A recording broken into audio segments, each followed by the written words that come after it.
Hello, সবাই কেমন আছেন? আশা করি ভালো আছেন। চলে আসলাম আজকে দুপুরে রান্না করতে। আর আজকে রান্না করব সবার পছন্দের শাক, এটা কলই শাক। আর এটা রান্না করব আমি আলু আর বেগুন দিয়ে। তো আজকে আলু আর বেগুন দিয়ে রান্না করছি, কারণ মাকে কালকে জিজ্ঞাসা করেছিলাম যে কলই শাকটা কীভাবে রান্না করবো। মা বললো আলু আর বেগুন দিয়ে রান্না করবি, তাহলে খেতে বেশ ভালো লাগবে। তো আলু বেগুন দিয়ে রান্না করব। তো প্রথম আমি বেগুনটাকে একটু ভালো করে ভেজে নিয়েছি। এখন আমি দিয়ে দিলাম, এই যে দেখুন কলই শাক কিন্তু দিয়ে দিয়েছি। আর এতে কিন্তু এক ফোঁটাও জল দেওয়ার কোনো দরকার নেই।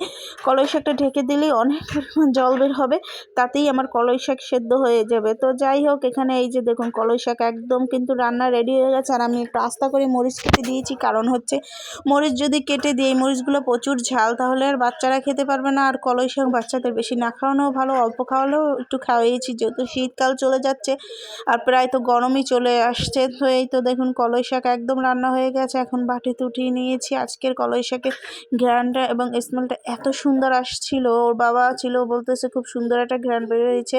তো যাই হোক, রান্না এটা কমপ্লিট হয়ে গেছে। আর আজকে রান্না করব আমি পাঁচমিশালি তরকারি, মানে সব ধরনের তরকারি দ্বারা ছেলেদের জন্য একটু আলু ভাজা করে রেখেছি, ওরা আলু ভাজাটা খুব পছন্দ করে। আর এখানে আমি এই যে তরকারিটা করার জন্য এখানে দিয়ে দিয়েছি আমি পাঁচফোড়ন দিয়ে এসব তরকারি করে খেতে না বেশ মজা লাগে আমার কাছে।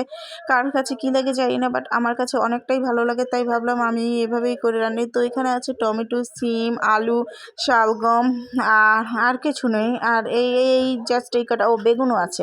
এই কটা জিনিস দিয়ে আজকে এই তরকারিটা করব, যেহেতু ওর বাবা শনিবার দিন কালকে শুক্রবার দিন কালকে বাজারে গিয়েছিল এবং অনেক সবজি টবজি কেটে নিয়ে এসেছিল, এবং সে বলছিল একটা তুমি দিয়ে সব ধরনের তরকারি করবে, এবং সকালবেলা আমরা এই তরকারিটাকে রুটি দিয়ে খাই। তো আজকে প্রায় রান্না করতে এসেছি 8টা, সাড়ে 8টা বেজেছে।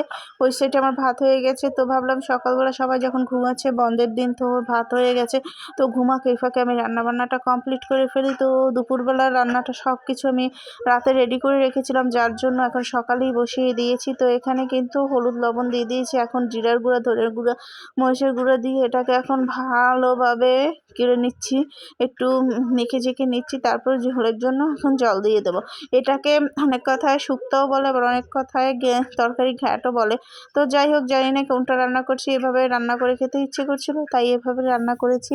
তো আমার এই রান্নাটা কার কার পছন্দ হয়েছে অবশ্যই কিন্তু কমেন্ট করে বলবেন। আর আমি কিন্তু বেশি বেশি জল দেবো না, কারণ হালকা একটু ঝোল ঝোল রাখবো। যখন হালকা ঝোল ঝোল রেখে খেতে কিন্তু বেশ মজা লাগে। আর এই যে দেখুন আমার তরকারির ফাইনাল লুক চলে এসেছে।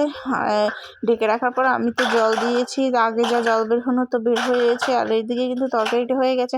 এখন আমি দারচিনি এলাচি গুঁড়োটা দিয়ে ধনেপাতা দিয়ে নামিয়ে নেব। ও সামান্য একটু মিষ্টিও দেবো, মিষ্টি দিলে খেতে ভালো লাগে। আর এদিকে সিমগুলো একদম গলে গেছে, মনে হচ্ছে যেন সব নেতেই গেছে। তো এখানে আর কিছু দেওয়ার নেই, এখন শুধু ধনেপাতা দিয়ে এটাকে নামিয়ে নেওয়ার পালা।